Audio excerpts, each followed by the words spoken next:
दिवाली के दिन शहर की सड़कों पर रौंगतें थीं, जलते दीपों की चमक और खुशियों की मिठास से भरी हवा थी। सारे बच्चे मिठाइयों और पटाखों के साथ खेल रहे थे। इस खास मौके पर एक लड़का नामक आर्यन और एक लड़की नामक नीता का मिलन हुआ।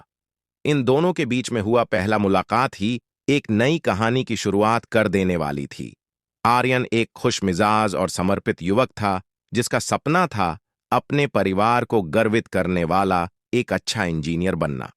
उसने नए लोगों से मिलने का शौक पाला था और दिवाली के इस मौके पर उसका ध्यान एक विशेष लड़की पर गया, नीता।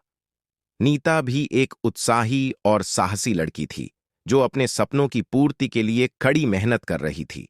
उसका सपना था लोगों को एक दूसरे से जोड़ने वाले सामाजिक पर्यायों की बनावट में सुधार करना और एक बेहतर भविष्य की दिशा में योगदान करना। इन दोनों के बीच की मुलाकात एक सामान्य स्थिति में हुई थी, जब उन्होंने एक दीपावली की पार्टी में मिलन का अवसर पाया।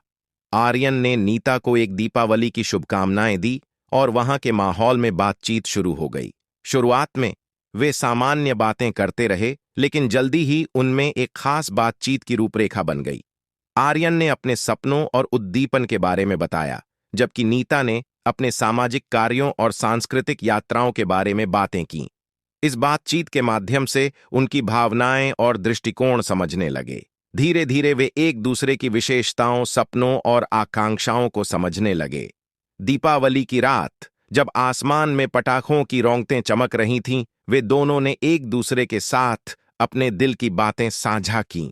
उन्होंने एक दूसरे के सपनों का समर्थन किया और एक दूसरे को इंस्पायर करने का आलम था। आर्यन और नीता का रिश्ता दीपावली के दिन की नई शुरुआत का प्रतीक बन गया। ऐसी बहुत सारी कहानियां सुनने के लिए हमारी चैनल को सब्सक्राइब करें। जय हिंद दोस्तों।